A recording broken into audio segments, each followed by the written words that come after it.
सापुतारा दक्षिण गुजरात के डांग जिले का एकमात्र हिल स्टेशन है। सापुतारा एक पहाड़ी इलाका है जो बांस के घने जंगलों से घिरा हुआ है। पहाड़ी इलाका होने की वजह से यहाँ के रास्ते सर्पाकार हैं, मानो जैसे कि कोई बड़ा सा सांप रेंगते हुए जा रहा हो। मोहन और उसकी फैमिली, जिसमें उसकी बेटी और पत्नी, बड़े भाई भाभी और उनके बच्चे और उसकी बहन रक्षा और उसका बेटा श्याम, सब मोहन के दोस्त भोगीलाल की बेटी की शादी में सापुतारा के नजदीक के किसी रिजॉर्ट में जा रहे थे। सापुतारा जाने के लिए बीच का कुछ रास्ता जंगल से होकर जाता है। रात में वहां सन्नाटा छा जाता है। वहां के लोग अंधेरे में जंगल से गुजरना मुनासिब नहीं समझते। भोगीलाल ने भी मोहन को पहले ही हिदायत दे रखी थी कि शाम होने तक यहां पहुंच जाना। मोहन और उसकी फैमिली जल्दी ही निकल गए थे। रिजॉर्ट जाते हुए रास्ते में एक झरना आया तो सब वहां रुक गए। वहीं पे चटाई बिछाकर सबने घर से लाया हुआ खाना खाया और थोड़ा आराम करने लगे। झरना देख बच्चों का वहां नहाने का मन हो गया। वक्त कहां गुजर गया ध्यान ही नहीं रहा। अब सब वापस चल पड़े रिजॉर्ट की तरफ, पर देर हो चुकी थी तो उनको ना चाहते हुए भी अंधेरे में जंगल का सफर तय करना पड़ा। सब जल्द से जल्द वहां से रिजॉर्ट पहुंच जाना चाहते थे। रास्ता अब काफी सुनसान हो गया था। सब थके हुए और थोड़े डरे हुए थे। अंधेरा भी काफी था। मोहन अपने दोस्त को फोन करना चाहता था, पर जंगल की वजह से मोबाइल का नेटवर्क भी नहीं आ रहा था। बहुत वक्त ऐसे ही निकल गया, पर पता नहीं क्यों जंगल खत्म होने का नाम ही नहीं ले रहा था। अब मोहन को चिंता होने लगी। उसने सबको बताया कि कोई ना कोई निशानी याद रखो, ताकि अगर वो उसी जगह पर वापस आए तो दूसरा रास्ता ढूंढ पाए। जहां वो अभी थे वहां रक्षा और उसके बेटे श्याम को एक डेयरी दिखी। उन्होंने वो जहन में रख ली। करीब आधे घंटे बाद घूम फिरकर जब वहीं आ गए तो दोनों बोल पड़े कि हम वहीं वापस आ गए जहां से कुछ देर पहले निकले थे। वो देखो, वहां पे एक डेयरी जैसा है। सबने उस ओर देखा पर किसी को कुछ भी नजर नहीं आया। तो रक्षा और श्याम दोनों ने कहा कि वहीं तो है सामने। मोहन अब देखने के लिए नीचे उतरा। साथ में रक्षा और श्याम भी उतरे। उतरकर यहां वहां सब जगह देखा, पर कोई डेयरी या ऐसा कुछ भी नहीं दिखा। अंधेरा काफी था और बड़े बड़े पेड़ हवा की वजह से हिल रहे थे तो काफी डरावना लग रहा था। पेड़ के पत्तों की सरसराहट सुनकर जैसे एक सिहरन सी दौड़ गई पूरे शरीर में। रक्षा को उसी सरसराहट के साथ अब किसी के कराहने की भी आवाज आ रही थी, पर उसे लगा शायद ये उसका वहम है। डर के मारे ऐसी आवाज सुनाई दे रही है। डेयरी न मिलने पर सब वापस आकर बैठ गए गाड़ी। पता नहीं क्यों, पर रक्षा को कुछ अजीब सा महसूस हो रहा था, पर किसी और ने कुछ कहा नहीं तो उसे लगा कि उसका वहम ही होगा। पर हकीकत में सब लोग कुछ असहज महसूस कर रहे थे, पर सबने यही समझा शायद डर की वजह से ऐसा लग रहा है। रक्षा आंखें बंद करके हनुमान चालीसा का पाठ मन में बोलना शुरू कर दी। पता नहीं कैसे, पर आखिर उनकी गाड़ी सापुतारा के उस रिजॉर्ट की ओर बढ़ने लगी। सबने चैन की सांस ली कि आखिर जंगल से बाहर आ गए। शुरू कर दी। पता नहीं कैसे, पर आखिर उनकी गाड़ी सापुतारा के उस रिजॉर्ट की ओर बढ़ने लगी। सबने चैन की सांस ली कि आखिर जंगल से बाहर आ गए। करीब 1.5-2 घंटे के सफर के बाद सब रिजॉर्ट पहुंच गए। भोगीलाल सबका इंतजार ही कर रहे थे। मोहन को देखते ही उन्होंने मोहन को जोर से गले लगा लिया और सबको वेलकम करते हुए उनके कमरे तक पहुंचाने आए और कहा, आप सब फ्रेश होकर आ जाइए, फिर सब साथ बैठकर नाश्ता करेंगे। चाय पीते पीते भोगीलाल ने मोहन से पूछा, तू तो कल शाम को आने वाला था, सुबह कैसे हो गई? मैंने तुझे फोन भी लगाया पर तेरा फोन लग ही नहीं रहा था। मुझे बहुत चिंता हो रही थी। तब मोहन ने पूरा वाकया बताया कि उनके साथ क्या हुआ। मोहन ने भोगीलाल से पूछा कि आखिर ये माजरा क्या है, इसके पीछे की कहानी क्या है। भोगीलाल ने जो सुना था वो बताते हुए कहा, करीब 10-15 साल पहले की बात है। यहाँ के एक आदिवासी कबीले की लड़की की शादी थी। शादी का मुहूर्त शाम का था। दूल्हे का गांव जंगल की दूसरी ओर था। शादी हो जाने पर सब दूल्हा दुल्हन को लेकर जंगल के रास्ते वापस अपने गांव जा रहे थे। शादी के लाल जोड़े में सजी दुल्हन बहुत ही खूबसूरत लग रही थी। दूल्हा भी कुछ कम नहीं जंच रहा था।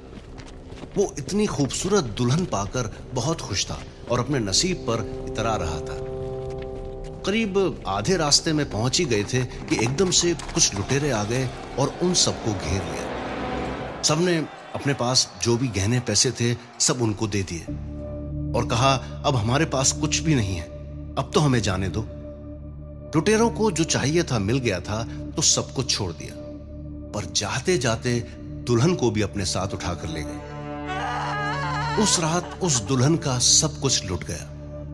सारे हसीन सपने एक ही पल में बिखर गए। वो ये सदमा बर्दाश्त नहीं कर पाई और वहीं अपनी जान दे दी। सब कहते हैं कि उसी लड़की की रूह वहां भटकती है। वो रात में गुजरने वालों को गुमराह करती है। भोगीलाल ने कहा, अब सब आराम कर लीजिए, थोड़ी देर में ही सारी विधियां शुरू हो जाएंगी। सब अपने अपने कमरों में चले गए।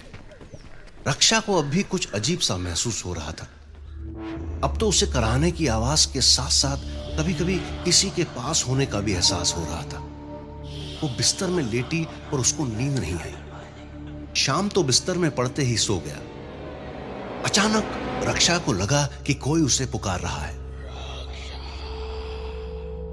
वो बिस्तर पे बैठ गई और चारों ओर देखने लगी। कुछ भी तो नहीं था, पर सिसकने की आवाज अब काफी तेज आने लगी थी। उसने अब शाम को जगाया और पूछा कि क्या उसे भी कोई आवाज आ रही है। शाम ने कहा कि शायद कल रात के हादसे की वजह से तुम डर गई हो, सो जाओ, कुछ नहीं है यहां पे। लाख कोशिशों के बाद भी जब नींद नहीं आई तो वो उठकर खड़ी हुई और तैयार होने लगी। आईने में खुद को देखने लगी। तब अचानक उसे उसके साथ किसी और की भी धुंधली सी परछाई दिखी। उसने पीछे मुड़कर देखा, पर कोई नहीं था। उसने मोहन के रूम पर जाना ही ठीक समझा।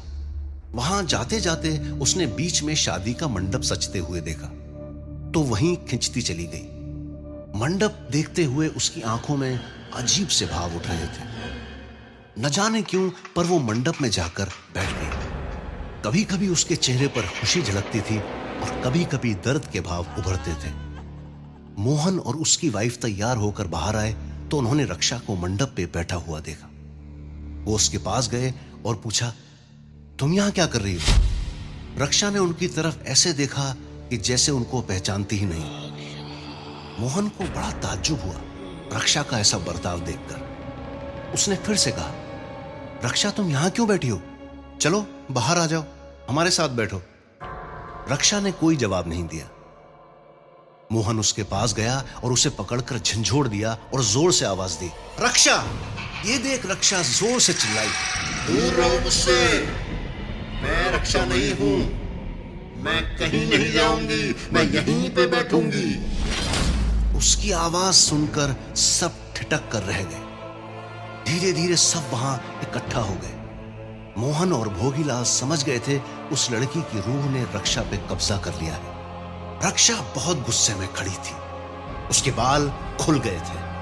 उसकी आंखें बड़ी बड़ी और डरावनी हो गई थी और इधर उधर घूम रही थी। उसका ये रूप देखकर सब सुन्न हो गए थे। मोहन ने शाम को इशारा किया और दोनों पीछे से रक्षा को पकड़ने लगे।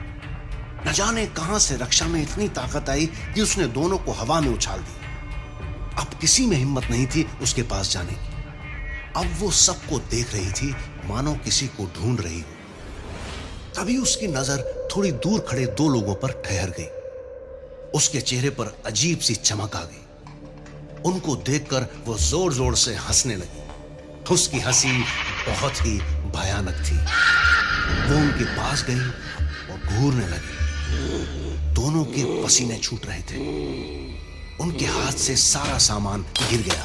जैसे ही वो भागने लगे, एक को रक्षा ने दबोच लिया। एक कड़ाके की आवाज हुई और उसका सिर उसी के शरीर पर झूलने लगा। वो मर चुका था। उसकी आंखें फटी हुई थी। दूसरा आदमी दौड़ता हुआ जा रहा था। रक्षा ने नजर घुमाई और कहीं से एकदम एक टूटी हुई नोकीली लकड़ी आके सीधे उस आदमी के पेट में घुस गई। थोड़ी देर में वहीं वो खून से लथपथ ढेर हो गया। उनके साथ आया तीसरा आदमी डर के मारे झाड़ियों में छुप गया, पर रक्षा ने उसे भी झाड़ियों से बाहर खींचा, गोल गोल घुमाने के बाद उछाल दिया। वो सीधा जाकर दीवार से टकराया और उसका सिर ऐसे फट गया जैसे कि नारियल फोड़ा हो। सब सदमे में ही थे कि उतने में रक्षा भी बेहोश होकर गिर पड़ी। सब समझ गए थे कि दुल्हन ने अपना इंतकाम ले लिया है। मोहन झट से दौड़ा और उसको हाथों में उठाकर झंझोड़ने लगा। थोड़ी देर में रक्षा ने आंखें खोली धीरे से। उसे बहुत कमजोरी महसूस हो रही थी। सबको अपनी ओर नजरें गड़ाए देखते हुए उसने पूछा, क्या हुआ है यहां? मोहन ने कहा, कुछ नहीं, शायद तुम्हें कल रात से आराम नहीं मिला ना, इसलिए चक्कर खाकर गिर गई थी।